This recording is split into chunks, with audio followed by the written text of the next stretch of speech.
Et shalom tout le monde, que Dieu vous bénisse. C'est moi, ici en Inde, toujours, durant mon séjour. Et bonjour, encore, c'est moi ici en direct de l'Inde. Euh, Depuis quelques heures, je ne suis plus à Bangalore, je suis plutôt dans une ville qu'on appelle Chennai, pour un petit temps de prière, de repos, mais aussi de service dans l'église d'un prophète qui s'appelle Tijo, un homme qui travaille très fort dans le prophétique. Il a une très grande église et j'aurais travaillé ici, chez lui à l'église. Et je voulais profiter de l'occasion avant toute chose pour vous remercier. Hier, nous avons célébré Dieu, nous avons célébré le nom de l'Éternel pour les 20 ans du ministère de la parole euh, auquel il nous a appelés. Et nous avons vu sa fidélité durant toutes ces années. Et pour cela, nous le rendons à lui et à lui seul toute la gloire, tout l'honneur et toute la louange pour tout ce qu'il n'a pas arrêté d'accomplir au travers de nous. Donc nous lui disons un grand merci et merci aussi à vous tous. Je commencerai d'abord par ma mère. J'avais, je crois, 17 ans, je ne suis pas très fort en souvenir, en date. J'avais certainement 17 ans, 18 ans. Ma mère m'avait consacré à Dieu pour être un naziréen. Et depuis lors jusqu'à ce jour, elle m'a toujours soutenu, elle a toujours prié pour moi. Et, elle n'est pas seulement ma mère physique, elle est un peu comme ma mère spirituelle aussi. C'est grâce à elle que j'ai connu Christ. C'est dans une prière qu'elle avait organisée en dehors du pays, du Congo, que j'ai reçu une apparition du Seigneur. Et je lui dois la vie et tout ce que je suis. Donc j'aimerais aujourd'hui surtout prendre l'occasion de remercier ma mère, là où elle se trouve, que Dieu la bénisse pour ses prières, son soutien permanent dans ma vie, que Dieu la bénisse. Et à vous tous d'avoir cru en moi, de prier pour moi, de me soutenir, et à tous mes fils spirituels, pas de cap en particulier pour la belle surprise qu'il a organisée hier à mon insu. C'était formidable. Voilà. Merci à vous tous de me rejoindre dans cette vidéo. Et je voudrais juste prendre l'opportunité de vous partager une communication que j'ai eue avec un Palestinien. Et de cela, un peu plus d'un mois, j'étais à Bujumbura et nous étions dans l'église du pasteur Dieudonné Naïmana. Et un dimanche, le dimanche où je lui ai prêché, s'est retrouvé dans la salle plusieurs missionnaires. Il y avait un Libanais, un Palestinien qui vit en Israël, un Américain, un peu vraiment des gens de partout. Et comme ça, c'est un groupe missionnaire, des gens qui se retrouvent pour aller dans les nations et propager la bonne nouvelle de Jésus-Christ. Et j'étais avec un Palestinien, il est venu me saluer d'ailleurs. Et pendant qu'on était en train de parler, il m'a dit certaines choses dont l'issue de cette conversation m'a donné beaucoup de leçons. Et j'aimerais faire part de 2 ou 3 leçons que j'ai tirées de cette conversation. Numéro 1, il m'a dit quelque chose qui m'a beaucoup touché. Il m'a dit, prophète, j'aimerais te dire, je sais que vous aimez beaucoup Israël, vous priez pour Israël, vous soutenez Israël. Nous tous, nous soutenons Israël. Moi, je suis palestinien. C'est ma première fois de voir un Palestinien. J'ai voyagé avec un autre Palestinien en quittant Addis pour Mumbai. On a pris le même avion. C'est un Palestinien. On a eu à passer un bon moment ensemble dans l'avion. Et il m'a dit quelque chose qui m'a beaucoup touché. Il m'a dit, vous êtes beaucoup pour Israël, vous êtes pro-Israël. Moi aussi, je suis pro-Israël à cause des prophéties bibliques. Mais en général, vous êtes injuste parce que vous aimez Israël, vous soutenez Israël, vous priez pour Israël. Mais Dieu nous a demandé d'aimer Israël, de prier pour la paix de Jérusalem, mais il ne nous a pas demandé de prier pour la destruction de ses ennemis. Et surtout, par-dessus tout, nous sommes des chrétiens. Il est impératif que nous puissions aimer nos ennemis. Et ça m'a ouvert les yeux parce que je me suis rendu compte que moi, je suis pro-israélien. Je suis pro-Israël. Donc, je suis vraiment à fond prophétie biblique, eschatologie. Je ne suis pas israéologue, mais je me suis donné à fond durant des années pour apprendre les choses sur Israël. Mais ça m'a beaucoup touché parce que il m'a dit, vous êtes injuste parce que vous aimez les Juifs et vous commencez à haïr les autres pays des alentours. Alors ça m'a beaucoup touché Parce que je me suis rendu compte finalement que c'était le cas. Et il m'a dit, il est très facile de haïr quelqu'un que tu ne connais pas. Il est très facile d'haïr une personne que vous ne connaissez pas. Il a dit, il n'y a pas que des bonnes personnes qui sont parmi les juifs. Il y a aussi des mauvais juifs. Il n'y a pas que les méchants qui se retrouvent du côté de l'Iran, de l'Irak, de l'Arabie saoudite, du Liban ou même de la Palestine. Il y a aussi des bonnes personnes qui se retrouvent en Palestine. Mon père, du reste, est à une société missionnaire où il travaille dans l'intercession prophétique et de la réconciliation des Juifs et des Palestiniens. Il a dit, c'est vrai qu'il y a des guerres, il y a des problèmes, des guerres fratricides, et ainsi de suite. Mais nous devons être pro-Israël, mais nous ne devons pas haïr les autres pays, parce que Jésus est aussi mort pour eux. Et il y a aussi un plan de Dieu pour le réveil. Et il m'a touché, il a dit, parce qu'il est facile de haïr une personne que l'on ne connaît pas. Alors très sincèrement, j'aimerais tirer 2, 3, 4 choses de cela. Numéro 1, j'aimerais d'abord dire avant toute chose, c'est que par rapport à Israël, il est très, très capital que nous puissions savoir que nous devons soutenir Israël. Et Dieu bénira ceux qui vont bénir son peuple, il maudira ceux qui vont maudire son peuple. Nous sommes tous d'Israël. Mais j'aimerais dire une chose que j'ai tirée de cette conversation, c'est que nous ne devons pas non plus haïr les pays qui sont aux alentours. Parce que nous, à part le fait que nous sommes pas seulement nous sommes liés à Israël, nous sommes aussi surtout attachés à Christ. Et la loi de l'esprit, la loi de Dieu est basée sur l'amour. Et le vrai amour n'est pas d'aimer les personnes qui nous aiment, car qu'est-ce que nous faisons de spécial? Si nous ne saluons que ceux qui nous saluent, que faisons-nous de spécial? Les païens en font autant. Mais nous devons aimer nos ennemis, prier pour ceux qui nous persécutent et bénir ceux qui nous maudissent. Jésus a été proche des Samaritains. C'était choquant. Jésus est allé dans ce pays qui était il est allé chez la femme de... voilà, ça m'a échappé. Voilà, voilà, syro-phénicienne, voilà.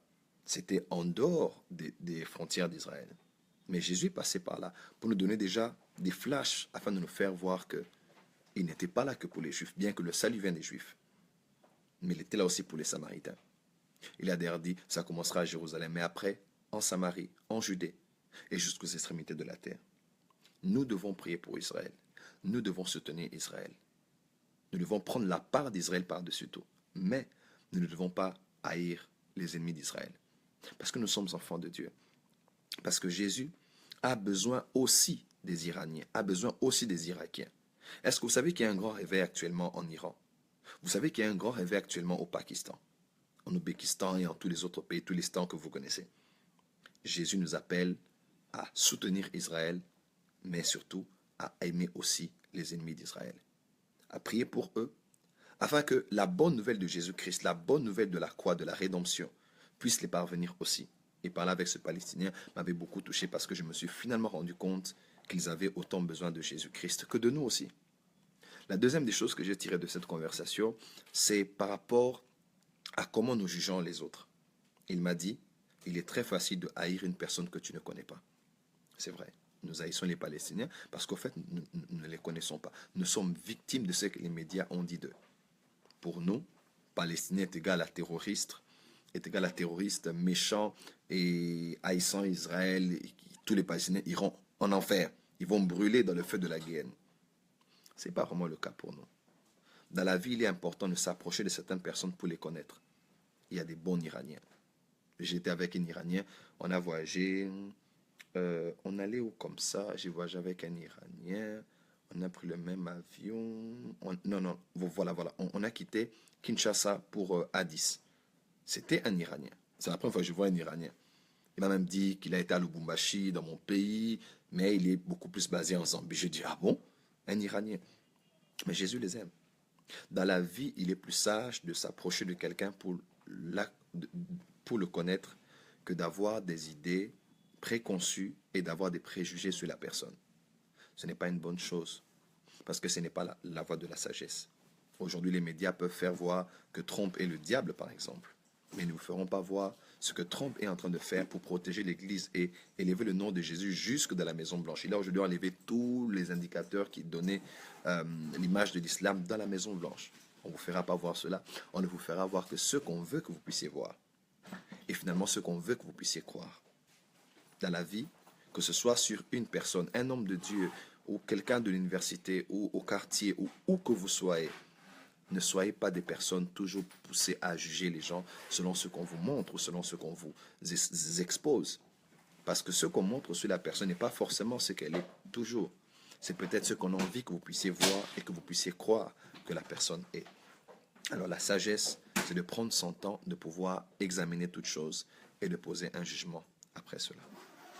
La troisième des choses que j'ai retenu de cela, c'est l'aspect missionnaire.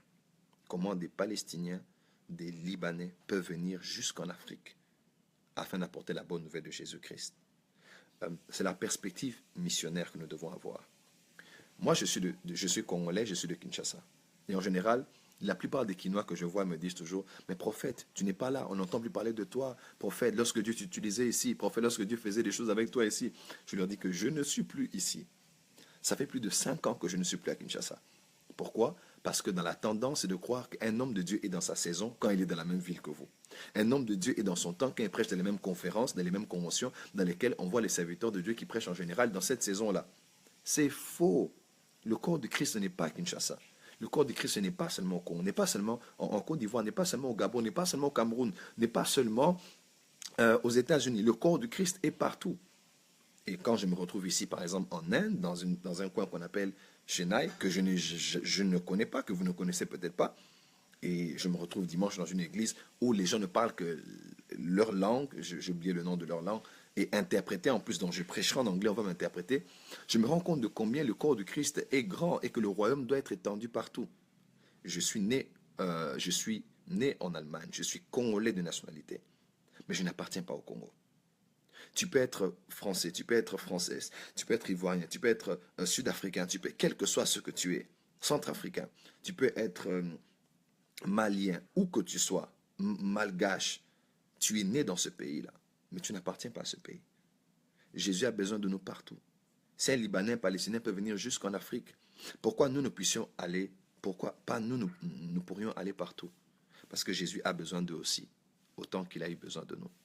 Alors ne restez pas limité quelque part. Cherchons la gloire des hommes, à prêcher devant les hommes, à ce qu'on sache que tu as prêché dans telle église qui est à Paris, tu as prêché dans telle église qui est en Belgique. Il y a, mes frères, le corps de l'œuvre de Dieu n'est pas, le chant de Dieu n'est pas seulement en Belgique. Aujourd'hui, tout le monde veut, prophète, il faut que tu viennes à Paris, prophète, il faut que tu viennes en Belgique. C'est bien, ce sont de très bonnes choses. Mais il y a des endroits au monde où ils ont le plus besoin de ce que nous avons. Un homme m'a dit, pourquoi prêcherons-nous à des gens l'évangile 2 fois alors que certains n'ont même pas entendu une seule fois? Pourquoi dois-je encore venir à Paris, par exemple, dans votre église, pour prêcher à des gens qui m'ont vu sur Internet, à des gens à qui on prêche tout le temps? Et pourtant, des coins où ils n'ont jamais entendu parler de l'évangile, ils ne savent même pas de quoi il s'agit par rapport à Jésus-Christ. Nous avons un grand travail à faire, mes frères et sœurs. Et j'ai compris par là que la moisson est grande, mais il y a peu d'ouvriers. Et les peu d'ouvriers qui sont là ne veulent être concentrés que quelque part. Il y a beaucoup de choses à faire. Au-delà de l'Europe, du Sud, il y a l'Europe du Nord, il y a beaucoup de pays. Il y a le Danemark aujourd'hui, il y a la Bulgarie aujourd'hui. Il y a quel pays, par exemple, Pat? En Europe, il y a la Bulgarie, par exemple, le Danemark. Il y a certains pays dont on ne parle pas. La Pologne, par exemple. Mais vous n'irez pas en Pologne parce que vous vous dites que Tchécoslovaquie, vous vous direz non, il faut seulement aller à Paris, j'aimerais prêcher dans cette grande église-là à Charisme. Il y a le Kosovo. Il y a beaucoup d'autres coins dans le monde où Jésus est mort pour ces hommes et ces femmes-là.